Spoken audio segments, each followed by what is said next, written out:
Welcome. This is Richard, and I want to welcome you to the Innovation Best Practices episodes, where I try to make sure that every episode is designed to help you sell more and make more using proven, practical best practices that I believe can work for just about any business with any innovation need. I want to give a special welcome to listeners in 80 countries. As you can see by the title slide that started this, we're going to be talking about some important innovation news in this episode. And we're going to be talking about some factors that can strangle innovation, not because I want to recommend that you do them, but you look out for them. Some thoughts on innovative culture, since innovative culture is a very, very important part of innovation success. An observer had some very interesting observations about the difference between Tesla and an Apple Watch. Yeah, they're very different, but really looking at them from an innovation perspective.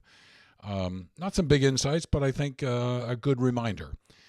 We'll take a look at some innovation in essentials and some catalysts for innovation and each of these is from different sources. Okay, so in a Forbes article titled "The Iron Triangle That Strangles Innovation," the author talked about the three factors being failure, risk, and learning. And regarding failure, he said, looked at from the perspective of running a core business, the everyday business, failure is both unexpected and unwelcome. This is important because it's how you kind of experience failure. And failure, when you're running a everyday business, a going business, if you will, is not a very good thing at all. And if you're a business leader, you've kind of got pretty good sense of how you feel about failure, which is not very good. But when you look at failure from the perspective of innovation, failure is both frequent and expected. And if you can't, as a business, as a general manager of a business, if you can't adjust your relationship, if you will, with failure, then you're going to have a very tough time with innovation. So be careful about this one. Second one is risk, and core business managers know something about risks, but the risks of innovation are largely unknown and unthought about. Blindness to risk can cause unpleasant but unnecessary surprises. Again, like failure, risk is a core business knows that it's there, kind of knows where the risks can come from.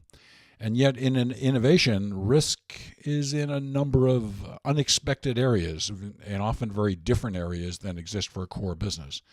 So if you don't understand how risk differs between running a core business and innovation, and you adhere to the core business experience of failure and risk, it can strangle innovation. Learning is the third one. And from the perspective of a core business, learning is important. But people believe that they know much of what they need to know when it comes to running a core business. Again, this is not thinking they know everything, but they know an awful lot about it. And while there is some more to know, they know the vast majority, especially the important stuff. But when you look at learning from the perspective of innovation, there needs to be an understanding of a vast field of unknown. Learning is to the degree of learning needed with innovation is dramatically greater than it is in running a core business. In Entrepreneur magazine, there was an article about 10 ways to bake innovation into your culture. And from this, I selected some points to share with you. Culture, remember, is the values and beliefs that drive behavior in a company. Company culture is often, I often equate it to like the operating code behind Microsoft Windows or any piece of software. It's what defines what you can do and what you can't do, what a piece of software can do and what you can't do, and how you do it is just as importantly. So eliminating limiting beliefs in a company. Oh, we couldn't do something like that. Oh, we'd never do something like that. Oh, we tried something like that and it failed. You need to be able to get those beliefs out of the way if you want to have an innovative culture. Hire instigators, both hire and hire instigators, looking for what's wrong. Hire full-time innovators and implementers. These are very special skills. I mean, we go out and hire people with proven experiences to run a business. Why not go out and populate the company with people that we know can be innovators and implementers of innovation? Good skills to have in a culture. Keep innovating your innovative idea. That's just kind of like continuous innovation. Even for an idea that's been out there for many years, if not decades, keep innovating your innovative idea.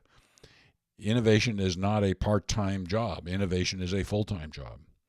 Know what you're thinking. Know what you believe, because you will act. You will be whatever you think you are and whatever you believe you are. So be careful. Just like limiting the beliefs, make sure that you understand how you're thinking about things, and how your thinking and beliefs can sometimes get in the way of innovation.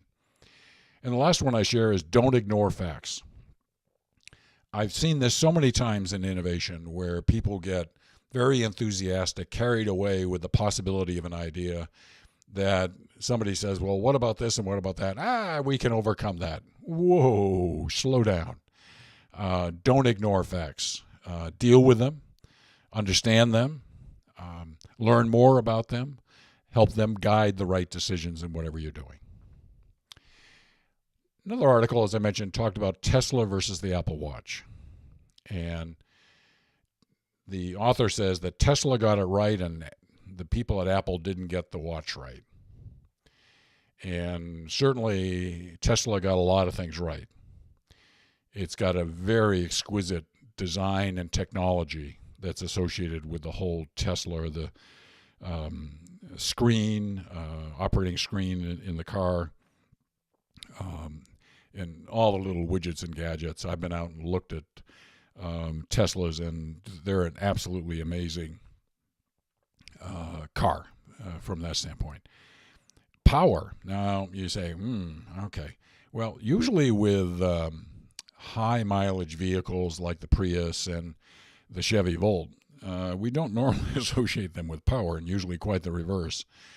And the Tesla has so much power that it is the fastest production car that you can buy in America. In fact, one version of it, I think, is as fast from 0 to 60 as an F1 racing car. Pretty darn fast. And the sales process, they got it right. I mean, you can go online in many places and order a car, or you can go to a mall, retail outlet, if you will, like an Apple store, and have an experience and buy a car. It varies by state at the moment, but it's certainly a very different sales process, cutting out the dealership sort of process. So Tesla got it right. The author says the Apple Watch didn't get it right. He says it's a bunch of useless cosmetic but fun things, and it doesn't bring anything new to life. I'm an Apple junkie, so I've got iPods, plural, got iPads, 2 Mac Airs, 2 iMacs, so 2 iPhones. So I'm totally Apple-fied, if you will. I don't have the Apple Watch, and I have no intention of getting it, because I looked at it and said, well, I've got a watch on my wrist. On top of that, if I want to tell time, I've got it on my phone, and every computer has it and all that sort of stuff. So what do I need that for? And it really doesn't do anything that I can't do on anything of my other devices. It doesn't bring anything new to the party. It does it in a new form. I understand that, and smaller is better sort of thing to a certain extent. But my phone's going to be in my pocket as long as my watch is on. So why do I need those two things? So I'm not exactly sure they're filling a need. Okay. A guy by the name of Robert F. Brands has a blog, and he wrote some things on innovation. I found the list intriguing, and I'm not going to dwell on this, but there are a number of things he said here that I think are really important to successful innovation. Inspire and initiate. I always love the word inspiration, and initiate, which is take action, associated with innovation. No risk, no innovation. You got to be willing to take on risk. We talked about this a little bit earlier in one of the earlier news stories, but you need to be comfortable with risk. There's going to be ups and downs in all of this, and it's part of the learning path. Don't let it throw you off your game. Have a new product development process. We have processes in companies for everything else. Why don't we have that? Be careful when you do it, by the way, because it could strangle innovation. You can get it bureaucratic, and that's not going to work too well. So be careful with that. Ownership. Make sure that when it comes to innovation, people take ownership of it. They understand this is real, this is important, and only put people on an innovation project who are engaged and want to be part of it, who want to see it successful, who believe in meeting the need, not necessarily a specific solution, but the need to improve customer benefit delivery in whatever way it is.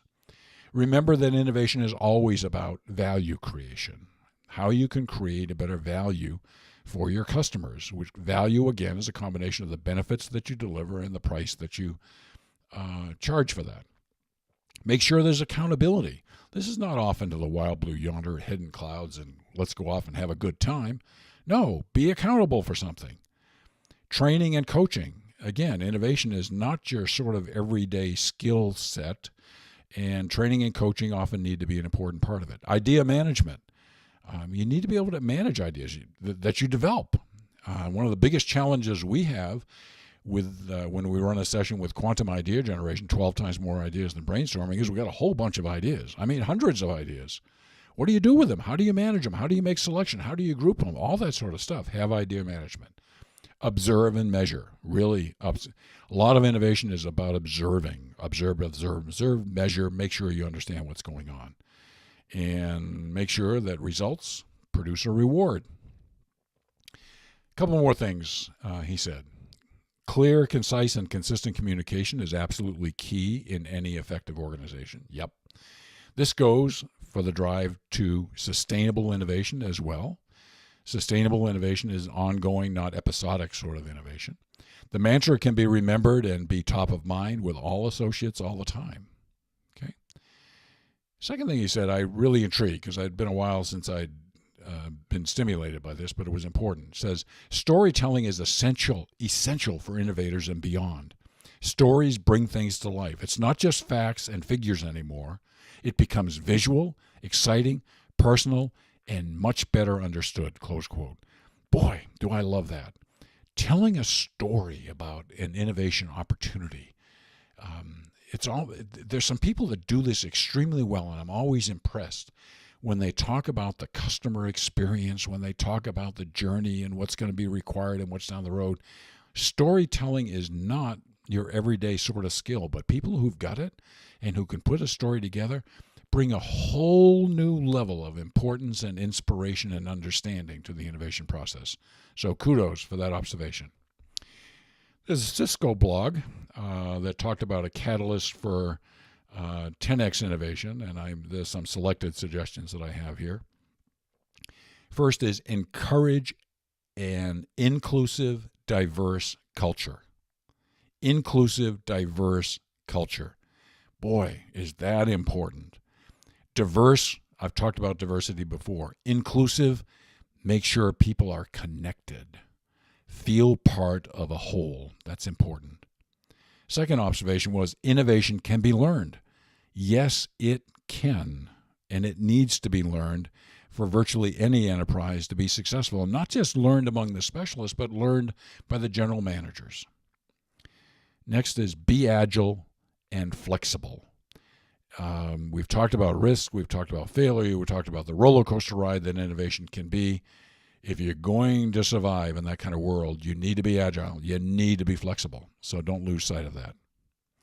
If you want more innovation best practices, we've got them. You can just go to the I2GE, the letter I, number 2GE.com website. Click on the DIY Innovation Training on the menu bar, and then you'll find a bunch of training programs. If you don't find any that match your exact needs, just send me an email. We'd be glad to develop one uniquely for you. Here's what I'm trying to do with this. I want you to become self-sufficient in innovation. I don't want you to have to go out and hire expensive consultants like me to do it for you. This can be a major cost savings for most enterprises. Second, best practices. I've published 6 books. One of them is Proven Practical Innovation That Delivers Results. It's available only at Amazon in paperback and a Kindle book, and it's priced below my break-even cost. So it's a great value. If you have suggestions, comments, or requests, as always, I love hearing from you. Just send an email to richard@I2GE.com. I2ge.com. In the next episode, we're going to have some fun. We're going to take a look at the current moonshots, the really big innovative ideas that Google's working on. You're going to be surprised. There's a whole bunch of them. They're bold and audacious, innovative ideas. I'm going to have fun sharing them with you. And I share them with you not just for entertainment purposes, because every long-term innovation portfolio should include some really breakthrough ideas, entering new business, new categories. A part of your portfolio should be that. And I think Google models that behavior probably better than anyone else. So I really want to share that with you. Make sure you tune in for that. It's available in podcast and videocast version. This might be another one of those that you can really maybe benefit a little bit more if you listen to the videocast. All you need to do is go to YouTube. In the search bar, put Richard Innovation Best Practices. Will be somewhere there in the search results. Click on it, and you'll see all the YouTube videocasts that we have available, plus some other very interesting videos. So make sure you go there. As most of you know, I'm deeply, deeply appreciative of you taking time out of your busy day to spend it with me. I look forward to reconnecting with you soon, and until then, please have a great day.